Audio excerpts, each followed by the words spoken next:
Hi hello friends, welcome back to another blog. ನಾನು ಇವತ್ತಿನ blog ಶುರು ಮಾಡ್ತಾ ಇದ್ದೀನಿ. ಇದು ಬಂದುಬಿಟ್ಟು ಅಂಡಮಾನ್ದು ಕೊನೆ ವೀಡಿಯೋ ಆಗಿರುತ್ತೆ. ಅದ್ರ ಜೊತೆಗೆ ನನ್ನ ಡೈಲಿ ರೊಟೀನು ಶೇರ್ ಮಾಡಿದ್ದೀನಿ. ಎಷ್ಟೊಂದು ದಿನ ಆಯಿತು ರೆಸಿಪಿ ಎಲ್ಲ ಶೇರ್ ಮಾಡಿ, ಅದರಿಂದ ಇದರಲ್ಲೇ ಈ ವಿಡಿಯೋದಲ್ಲಿ ಒಂದು ಸ್ವಲ್ಪ ಶೇರ್ ಮಾಡೋಕ್ಕೆ ಪ್ರಯತ್ನ ಪಟ್ಟಿದ್ದೀನಿ. ಈ ವಿಡಿಯೋ ಏನಾದರೂ ನಿಮಗೆ ಸ್ವಲ್ಪನಾದರೂ ಇಷ್ಟ ಆದರೆ ಪ್ಲೀಸ್ ಲೈಕ್ ಮಾಡಿ, ಶೇರ್ ಮಾಡಿ, ಕಮೆಂಟ್ ಮಾಡಿ. ಹಾಗೆ ಇನ್ನೂ ಯಾರೆಲ್ಲ ನನ್ನ ಚಾನಲ್ಗೆ ಸಬ್ಸ್ಕ್ರೈಬ್ ಮಾಡ್ಕೊಂಡಿಲ್ಲ ಪ್ಲೀಸ್ ಸಬ್ಸ್ಕ್ರೈಬ್ ಮಾಡಿಕೊಂಡು ಸಪೋರ್ಟ್ ಮಾಡಿ ಅಂತ ಕೇಳ್ಕೊತ ಇವತ್ತಿನ ವಿಡಿಯೋ ಸ್ಟಾರ್ಟ್ ಮಾಡ್ತಾ ಇದ್ದೀನಿ. ಇನ್ನು ನಾವು ಎಲ್ಲ ಶಾಪಿಂಗ್ ಎಲ್ಲ ಮಾಡ್ಕೊಂಬಿಟ್ಟು ನಾವು ಬಂದಿದ್ದು ತೇಜು ಅಕ್ಕ ಫ್ರೆಂಡ್ ಅವರು ಊಟಕ್ಕೆ ಕರೆದಿದ್ರು. ಅದರಿಂದ ಊಟಕ್ಕೆ ನೈಟು ಅಲ್ಲಿಗೆ ಬಂದ್ವಿ ಡೈರೆಕ್ಟಾಗಿ. ಇಡೀ ದಿನ ಸುತ್ತಾಡಿ ತುಂಬ ಸುಸ್ತಾಗಿರೋದ್ರಿಂದ ಇನ್ನೂ ಅವ್ರ ಫ್ರೆಂಡ್ಗಳು ಯಾರೂ ಬಂದಿರಲಿಲ್ಲ ಅಂತ ಅಂದ್ಬಿಟ್ಟು ಅಲ್ಲಿ ಹೊರಗಡೆ ಕುತ್ಕೊಂಡು ಸ್ವಲ್ಪ ರೆಸ್ಟ್ ಮಾಡ್ತಾ ಇದ್ವಿ. ನಾವು ಬೆಳಗ್ಗೆಯಿಂದ ಬೆಳಗಿನ ಜಾವ 3 ಗಂಟೆಗೆ ಎದ್ದವರು ಇಡೀ ದಿನ ರೆಸ್ಟ್ ಇಲ್ಲದೆ ತುಂಬ ಸುಸ್ತಾಗಿರೋ ಥರನೇ ಕಾಣಿಸ್ತಿದ್ವಿ. ಮತ್ತು ನಾವು ಫ್ರೆಶ್ ಅಪ್ ಆಗೋಕ್ಕೆ ಏನಕ್ಕೂ ರೂಮ್ಗೆ ಹೋಗಲಿಲ್ಲ, ಡೈರೆಕ್ಟಾಗಿ ನಾವು ಇಲ್ಲಿಗೆ ಬಂದ್ವಿ. ಅದರಿಂದ ಮತ್ತೆ ಅವ್ರ ಫ್ರೆಂಡ್ ಬಂದಮೇಲೆ ಹಾಗೆಯೇ ಮಕ್ಳಿಗೂ ತುಂಬಾ ಸುಸ್ತಾಗಿತ್ತು, ನಮಗಿನ್ನ ಜಾಸ್ತಿ ಸುಸ್ತಾಗಿತ್ತು. ಅವ್ರೂ ಹೊಟ್ಟೆ ಹಸಿವು ಅಂತ ಇದ್ದರು ಆಲ್ರೆಡಿ. ಅಷ್ಟೊತ್ತಿಗೆ ಅವ್ರ ಫ್ರೆಂಡ್ಗಳು ಬಂದು ಒಂದು ಸ್ವಲ್ಪ ಪರಿಚಯ ಎಲ್ಲ ಮಾಡಿಕೊಟ್ರು. ಯಾಕಂದರೆ ತೇಜು ಅಕ್ಕ ಅವರೆಲ್ಲ ಜೊತೆಗೆ ಬೆಂಗಳೂರಲ್ಲೇ ಓದಿದ್ದು ಅಂತ ಅಂದರು. ಇವಾಗ ಅವರು ಅಂಡಮಾನಲ್ಲೇ ಇರೋದು. ಹಾಗೆಯೇ ಅವರೂ ತುಂಬ ಚೆನ್ನಾಗಿ ಮಾತಾಡ್ಸಿದ್ರು. ಊಟದ ಜೊತೆಗೆ ಸ್ವೀಟ್ಸು, ಲಾಸ್ಟಿಗೆ ಒಂದಷ್ಟು ಫೋಟೋ ಎಲ್ಲ ತೆಗೆಸ್ಕೊಂಡ್ವಿ ಅವ್ರ ಜೊತೆಗೆ. ಆಮೇಲೆ ಬಂದು ರೂಮ್ಗೆ ಏನು ಬಟ್ಟೆ ಪ್ಯಾಕ್ ಮಾಡಲಿಲ್ಲ, ಹೋಗಿ ಮಲ್ಕೊಂಡ್ಬಿಟ್ವಿ. ಮಲ್ಕೊಂಡೆ ನಾನು. ಹೋದ ತಕ್ಷಣಗೆ ಅಷ್ಟು ಕಾಲು ನೋವ್ತಾ ಇತ್ತು.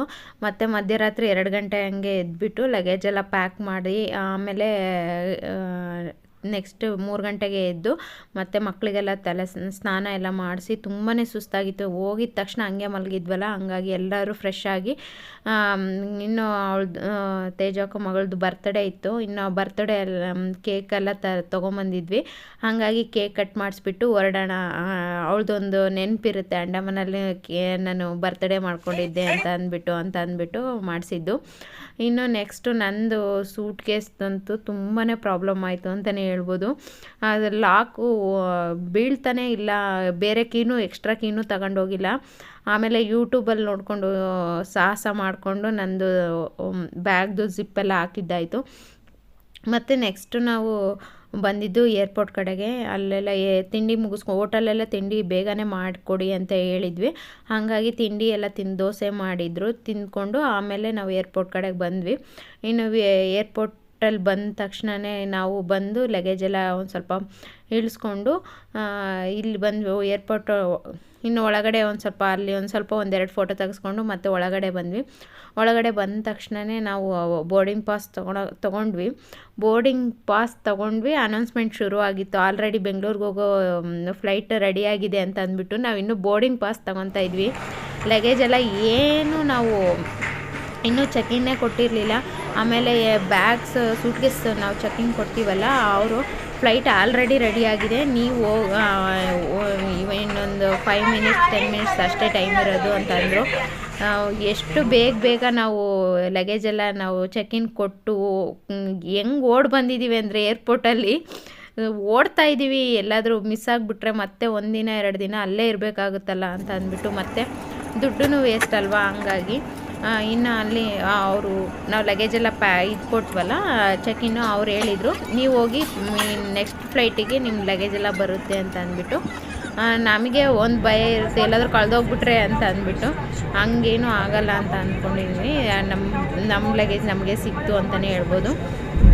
ಇನ್ನು ಎಲ್ಲರಿಗೂ ವಿಂಡೋ ಸೈಡೇ ಫ್ಲೈಟ್ ಸೀಟ್ ಬುಕ್ ಮಾಡಬೇಕು ಅಂತ ಮುಂಚೆನೇ ಹೇಳಿರೋದ್ರಿಂದ ನಮ್ಮ 15 ಜನಕ್ಕೂ ವಿಂಡೋ ಸೈಡ್ ಸೀಟು ಅಂದರೆ ಮಕ್ಕಳಿಗೆ ಬೇಕು ಅಂತ ಅಂದ್ಬಿಟ್ಟು ಬುಕ್ ಮಾಡಿದ್ದು. ಇನ್ನು ನೆಕ್ಸ್ಟು ಇಲ್ಲಿ ನೋಡ್ಬೋದು ಫ್ಲೈಟು ಟೇಕ್ ಆಫ್ ಆಗೋದನ್ನ ವೀಡಿಯೋ ಮಾಡ್ಕೋಬೇಕು ಮಾಡ್ಕೊಂಡೆ. ಟೇಕ್ ಆಫ್ ಆಗಬೇಕಾದ್ರೆ ಒಂಥರ ಕುಯ್ ಅನ್ನತ್ತೆ, ಕಿವಿಯೆಲ್ಲ ಮುಚ್ಕೊಂಡಂಗಾಗುತ್ತೆ ಅನಿಸ್ತಿತ್ತು. ಈ ಸರಿ ನಮಗೆ ಆ ಥರದ್ದು ಯಾವ ಫೀಲ್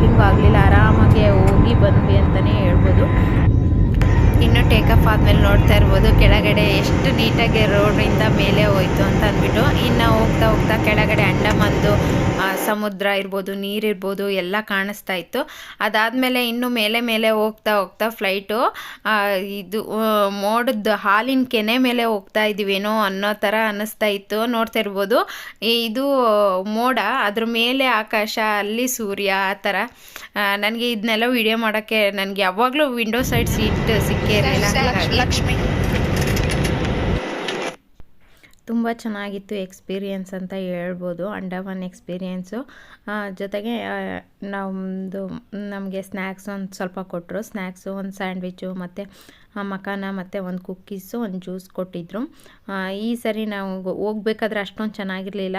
ಈ ಬರ್ತಾ ಕೊಟ್ಟಿದ್ದು ಒಂದು ಸ್ವಲ್ಪ ಪರವಾಗಿಲ್ಲ, ಚೆನ್ನಾಗಿತ್ತು ಅನ್ನಿಸ್ತು. ಇನ್ನು ನಾವು ಜರ್ನಿ ಶುರುವಾಯಿತು. ಒಂದು 3.5 ಅವರ್ಸ್ ಅಷ್ಟೇ ಜರ್ನಿ. ನಾವು ಇನ್ನೊಂದು ಸ್ವಲ್ಪ ದೂರ ಇತ್ತು ಬೆಂಗಳೂರು ರೀಚ್ ಆಗೋಕ್ಕೆ. ಆಲ್ರೆಡಿ ನಿಮಗೆ ಕಾಣಿಸ್ತಿರ್ಬೋದು ದೊಡ್ಡ ಬಿಲ್ಡಿಂಗುಗಳು, ಬೆಂಗಳೂರು ರೀಚ್ ಆಗ್ತಾ ಇದ್ದೀವಿ ಅಂತ. ಇನ್ನು ಟೇಕ್ ಆಫ್ ಆಗೋದು ವೀಡಿಯೋ ಮಾಡಿದ್ನಲ್ವ, ಹಂಗೆ ಲ್ಯಾಂಡ್ ಆಗೋದು ವೀಡಿಯೋ ಮಾಡ್ಕೋಬೇಕು ಅಂತ ಅಂದ್ಕೊಂಡು ಮಾಡಿಕೊಂಡೆ. ಚೆನ್ನಾಗಿತ್ತು ಅಂತಲೇ ಹೇಳ್ಬೋದು ಎಕ್ಸ್ಪೀರಿಯೆನ್ಸು. ಇನ್ನು ನಮ್ಮ ಲಗೇಜ್ದು ಒಂದು ಸ್ವಲ್ಪ ಪ್ರಾಬ್ಲಮ್ ಆಗಿತ್ತು ಅಂತ ಹೇಳಿದ್ನಲ್ವ, ಲಗೇಜು ಸಂಜೆ 6 ಗಂಟೆ ಫ್ಲೈಟಿಗೆ ಬರುತ್ತೆ ಅಂತ ಅಂದ್ಬಿಟ್ಟು ಹೇಳಿದರು. ಇನ್ನು ಅಲ್ಲಿವರೆಗೂ ನಾವು ಯಾರಾದರೂ ಒಬ್ಬರು ವೆಯ್ಟ್ ಮಾಡಲೇಬೇಕಾಗಿತ್ತು. ಹಾಗಾಗಿ ಎಲ್ಲರೂ ಮಾತಾಡಿಕೊಂಡು ನಾವು ಗಂಡು ಮಕ್ಳು ಇಲ್ಲೇ ಇರೋಣ, ಇವ್ರನ್ನ ಹೆಣ್ಮಕ್ಳನ್ನ ಕಳಿಸ್ಬಿಡೋಣ. ಆದರೆ ಅದೆಲ್ಲ ಸರಿ ಹೋಗಲ್ಲ ಅಂತ ಅಂದ್ಬಿಟ್ಟು ಲಗೇಜ್ ಕೌಂಟ್ರಿಗೆ ಹೋಗಿ ಒಂದು ಸ್ವಲ್ಪ ಮಾತಾಡಿಕೊಂಡು, ಅಲ್ಲಿ ಯಾರೋ ಅಲ್ಲಿ ಪರಿಚಯ ಇರೋರಿದ್ದರು. ಹಾಗಾಗಿ ಅವರು ಲಗೇಜ್ ಬಂದಮೇಲೆ ಒಂದು ಕ್ಯಾಬ್ಗೆ ಹಾಕಿ ಕಳಿಸ್ತೀವಿ ಬಿಡಿ ಅಂತ ಹೇಳಿದರು. ಹಾಗಾಗಿ ಎಲ್ಲರೂ ಹೊರಟ್ವಿ ಮನೆ ಕಡೆಗೆ. ಇನ್ನು ಊಟದ ವಿಚಾರ ಹೇಳಬೇಕು ಅಂದರೆ ಊಟ ಅಂತೂ ಸೆಟ್ ಆಗೇ ಇರಲಿಲ್ಲ. ಎಷ್ಟೊತ್ತಿಗೆ ಹೋಗಿ ಮನೇಲಿ ಹೋಗಿ ಊಟ ಮಾಡ್ತೀವೋ ಅಂತ ಅನ್ನಿಸ್ತಿತ್ತು. ಇನ್ನು ನಾನು ಮನೆಗೆ ಹೋಗ್ತಾನೆ ತರಕಾರಿ ತೊಗೊಂಡು ಹೋದೆ. ಫಸ್ಟು ಹೋಗಿ ಮಾಡಿದ್ದು ಅಂದರೆ ಟೀ ಮಾಡ್ಕೊಂಡು ಕುಡಿದಿದ್ದು ನಾನು ಫಸ್ಟು. ಯಾಕಂದರೆ ಅಲ್ಲಿ ಟೀ ಕುಡಿಯೋದು ಹಾಲಿನ ಟೀನೇ ಇರಲಿಲ್ಲ. ಹಾಗಾಗಿ ಇನ್ನು ಬಂದ ತಕ್ಷಣ ಅನ್ನ, ಮಸೊಪ್ಪು, ಉಪ್ಪಿನಕಾಯಿ, ಸೌತೆಕಾಯಿ ಹಾಕ್ಕೊಂಡು ಚೆನ್ನಾಗಿ ಊಟ ಮಾಡಿದ್ವಿ ಅಂತಲೇ ಹೇಳ್ಬೋದು. ಊಟ ಮಾಡಿ ಸ್ವಲ್ಪ ಹೊತ್ತು ರೆಸ್ಟ್ ಮಾಡಿದ್ವಿ. ಇನ್ನು ನನಗೆ ಲಗೇಜ್ ಸಿಕ್ಕಿದ್ದು ನೆಕ್ಸ್ಟ್ ಡೇ ಅಂತಲೇ ಹೇಳ್ಬೋದು. ನಮ್ಮ ಮನೆಯವರು ಹೋಗಿ ಫ್ರೆಂಡ್ ಮನೇಲಿ ಇತ್ತಲ್ವ ಲಗೇಜೆಲ್ಲ, ಅದನ್ನು ತೊಗೊಂಬಂದಾಗಿನ ಸಂಜೆ ತೊಗೊಂಬಂದ್ರಲ್ವ. ಹಾಗಾಗಿ ಅವತ್ತು ಲಗೇಜೆಲ್ಲ ನಾನು ಬಟ್ಟೆ ಒಗೆಯೋಕ್ಕಾಗಲಿಲ್ಲ. ನೆಕ್ಸ್ಟ್ ಡೇ ವಾಶ್ ಮಾಡಿಕೊಂಡೆ. ಅದರಲ್ಲೂ ಸ್ವಲ್ಪನೇ ಮಾಡಿಕೊಂಡು ತೊಳೆದಿದ್ದಾಯಿತು ಬಟ್ಟೆನ. ಅದಾದಮೇಲೆ ಇನ್ನು ದೇವ್ರ ಪೂಜೆ ಏನೂ ಮಾಡಿರಲಿಲ್ಲ ಒಂದು ವಾರದಿಂದನೂ. ಹಾಗಾಗಿ ಬಂದ ತಕ್ಷಣವೇ ಒಂದು ಸ್ವಲ್ಪ ದೇವ್ರ ಮನೆಯೆಲ್ಲ ಕ್ಲೀನ್ ಮಾಡಿಕೊಂಡು ಪೂಜೆ ಎಲ್ಲ ಮಾಡಿದೆ. ಇದು ಒಂದೇ ದಿನದ ವೀಡಿಯೋ ಅಲ್ಲ, ಸ್ವಲ್ಪ ಕ್ಲಿಪ್ಪಿಂಗ್ ತೊಗೊಂಡಿರೋದು ಆ್ಯಡ್ ಮಾಡ್ತಾಯಿದ್ದೀನಿ. ಇನ್ನು ನೆಕ್ಸ್ಟು ಇದು ಸ್ಕೂಲ್ ಮಕ್ಳಿಗೆ ಬೆಳಗ್ಗೆನೇ ಸ್ಕೂಲಿಗೆ ರೆಡಿ ಮಾಡಿದೆ. ನಾನು ಕರ್ಕೊಂಡು ಹೋಗ್ಬೇಕಾಗಿತ್ತು. ಇನ್ನು ಅವ್ರದ್ದು ನಮಗೆ ಅಂಡಮಾನ್ ಟ್ರಿಪ್ ಹೋಗ್ಬೇಕಾದ್ರೆ ಸ್ಕೂಲೇನೇ ತುಂಬ ದಿನ ಹೋಗಲಿಲ್ಲ. 2 ದಿನ, ನನ್ನ ಮಗಳಿಗೆ 2 ದಿನ, ಇವನಿಗೆ 1 ದಿನ ಹೋಯಿತು. ಆ ಥರ ರಜೆ ಇತ್ತು. ಹಾಗಾಗಿ ಅದನ್ನು ನೋಡಿಕೊಂಡೇ ಹೋಗಿದ್ದು. ಇನ್ನು ಮಗಂದು ಫೀಸ್ ಕಟ್ಟಬೇಕಾಗಿತ್ತು. ಅದಕ್ಕೆ ಫಾರ್ಮ್ ಇಸ್ಕೊಳ್ಳೋಣ ಅಂತ ಸ್ಕೂಲ್ ಆಫೀಸಲ್ಲಿ ಹೋಗಿ ಫಾರ್ಮ್ ಇಸ್ಕೊಂಡು, ಹಾಗೆ ನನ್ನ ಮಗನ ಮನೆ ಕರ್ಕೊಂಬರ್ಬೇಕಾಗಿತ್ತಲ್ವ, ಹಂಗೆ ಇಸ್ಕೊಂಬಂದ್ಬಿಡೋಣ ಅಂತ ಅಂದ್ಬಿಟ್ಟು ಇಸ್ಕೊಂಬಂದೆ. ಇನ್ನು ರೇಷನ್ನಲ್ಲಿ ಬಾಕ್ಸ್ಗಳೆಲ್ಲ ಖಾಲಿಯಾಗಿತ್ತು. ಬೆಳಗ್ಗೆನೇ ಎಲ್ಲ ತೊಳೆದಿಟ್ಟಿದ್ದೆ. ಹಾಗಾಗಿ ಇವಾಗ ಅದಕ್ಕೆಲ್ಲ ಫಿಲ್ ಮಾಡ್ಕೊಳ್ಳೋಣ ಅಂತ ಅಂದ್ಬಿಟ್ಟು ಟೀ ಪೌಡರು, ಬಾದಾಮಿ, ಗೋಡಂಬಿ ಎಲ್ಲ ಖಾಲಿಯಾಗಿತ್ತು ಬಾಕ್ಸ್ಗಳು. ಹಾಗಾಗಿ ನಾನು ಡ್ರೈ ಫ್ರೂಟ್ಸ್ಗೆ ಅಂತಲೇ ಗ್ಲಾಸ್ ಜಾರ್ ತೊಗೊಂಬಂದೆ ಡಿಮಾರ್ಟಲ್ಲಿ ಕಡಿಮೆ ಪ್ರೈಸೂ ಇದೆ, ತುಂಬ ಚೆನ್ನಾಗಿದೆ ಕ್ವಾಲಿಟಿ ಅಂತ ಅಂದ್ಬಿಟ್ಟು ಡ್ರೈ ಫ್ರೂಟ್ಸ್ಗೆ ಅಂತಲೇ ಒಂದಷ್ಟು ಗಾಜಿನ ಬಾಟ್ಲು ತೊಗೊಂಬಂದೆ. ಇನ್ನೊಂದು ಸ್ವಲ್ಪ ತೊಗೊಬೇಕು ಅಂತ ಅಂದ್ಕೊಂಡಿದ್ದೀನಿ. ಒಟ್ಟಿಗೆ ತಗೊಳಕ್ಕಾಗಲ್ಲ, ಯಾವಾಗಾಗುತ್ತೋ ಆವಾಗ ತೊಗೊಳ್ಳೋಣ ಅಂತ ಅಂದ್ಕೊಂಡಿದ್ದೀನಿ. ಇನ್ನು ಇಲ್ಲಿ ಮಸಾಲ ಚಿತ್ರಾನ್ನ ಮಾಡ್ಕೊತಾ ಇದ್ದೀನಿ. ಇದು ಏನಿಲ್ಲ, ಸಿಂಪಲ್ ರೆಸಿಪಿ, ತುಂಬ ಚೆನ್ನಾಗಿರುತ್ತೆ. ಪಲಾವ್ ತಿಂದಂಗೆ ಅನ್ನಿಸ್ತಾ ಇರುತ್ತೆ. ಅಂದರೆ ಸ್ಪೈಸಸ್ ಹಾಕಲ್ಲ ಅಷ್ಟೇ. ಮಿಕ್ಸಿ ಜಾರಿಗೆ ಹಸಿಮೆಣ್ಸಿಕಾಯಿ, ಕೊತ್ತಂಬರಿ ಸೊಪ್ಪು, ಒಂದು ಸ್ವಲ್ಪ ಪುದೀನ, ಕಾಯಿ ತುರಿ ಹಾಕಿ ರುಬ್ಕೊಂಡಿದ್ದೀನಿ. ಅದಾದಮೇಲೆ ಪ್ಯಾನ್ಗೆ ಎಣ್ಣೆ ಬೆಣ್ಣೆ ಹಾಕ್ಕೊಂಡು ಸ್ವಲ್ಪ ಜೀರಿಗೆ, ಸಾಸಿವೆ, ಈರುಳ್ಳಿ, ಕರಿಬೇವು ಹಾಕ್ಕೊಂಡು ಚೆನ್ನಾಗಿ ಫ್ರೈ ಮಾಡ್ಕೊಬೇಕು. ಚೆನ್ನಾಗಿ ಫ್ರೈ ಮಾಡ್ಕೊಂಡಾದಮೇಲೆ ಸ್ವಲ್ಪ ತರಕಾರಿ ಕಟ್ ಮಾಡ್ಕೊಂಡಿರ್ತೀವೋ ಅದನ್ನು ಹಾಕ್ಕೊಳ್ಳೋದು. ಇನ್ನು ಇದಕ್ಕೆ ಹೂಕೋಸು ಅದೆಲ್ಲ ಹಾಕಿ ಮಾಡಿದರೆ ಇನ್ನೂ ಚೆನ್ನಾಗಿರುತ್ತೆ. ನಾನು ಇವಾಗ ತರಕಾರಿ ಏನೂ ಇರಲಿಲ್ಲ, ಎಷ್ಟಿತ್ತೋ ಅಷ್ಟು ಹಾಕಿ ಮಾಡಿಕೊಂಡೆ. ಇದೊಂದು 2-3 ಸಾರಿ ಮಾಡಿದ್ದೀನಿ, ತುಂಬ ಚೆನ್ನಾಗಿರುತ್ತೆ. ನನ್ನ ಮಕ್ಕಳೂ ತುಂಬ ಇಷ್ಟಪಟ್ಟು ತಿಂತಾಯಿದ್ರು. ಹಾಗಾಗಿ ಈ ರೆಸಿಪಿ ಶೇರ್ ಮಾಡಿದ್ದೀನಿ.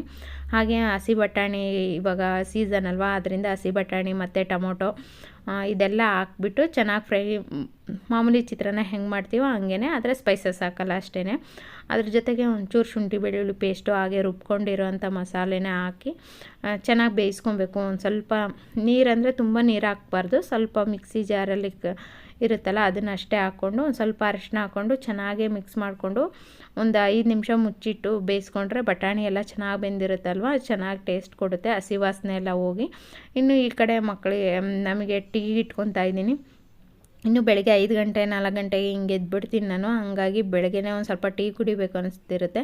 ಇನ್ನು ನಾನು ಬೆಳಗ್ಗೆ ಎದ್ದ ತಕ್ಷಣಕ್ಕೆ ಟೀ ಕುಡಿಯೋಲ್ಲ, ಒಂದು ಸ್ವಲ್ಪ ಬಿಸಿನೀರು ಕಾಯಿಸ್ಕೊಂಡು ಬಿಸಿನೀರು ಕುಡಿತೀನಿ. ಒಂದೊಂದು ದಿನ ಒಂದೊಂದು ಥರ ವಾಟರ್ ಕುಡಿತೀನಿ, ಒಂದೊಂದು ದಿನ ಮೆಂತ್ಯ ನೀರು ಕುಡಿತೀನಿ, ಒಂದೊಂದು ದಿನ ಜೇನುತುಪ್ಪ ಮತ್ತು ಬಿಸಿನೀರು ಕುಡಿತೀನಿ, ಈ ಥರ ಮಾಡ್ಕೊತೀನಿ. ಅದಾದಮೇಲೆ ಆ ಕಡೆ ಟೀಗೆ ಇಟ್ಬಿಟ್ಟು ಈ ಕಡೆ ಅಷ್ಟೊತ್ತಿಗೆ ಗೊಜ್ಜೆಲ್ಲ ಚೆನ್ನಾಗಿ ಬೆಂದಿತ್ತು, ಅದನ್ನು ಮಿಕ್ಸ್ ಮಾಡಿಬಿಟ್ಟು ಇನ್ನು ಬಾಕ್ಸಿಗೆಲ್ಲ ಹಾಕ್ಬೇಕಲ್ಲ, ಮಕ್ಕಳ ಬಾಕ್ಸಿಗೂ ಮತ್ತು ಹಸ್ಬೆಂಡ್ ಬಾಕ್ಸಿಗೆಲ್ಲ ಹಾಕಿದೆ. ಇದಾಗಿತ್ತು ಇವತ್ತಿನ video. Thank you for watching. Bye bye.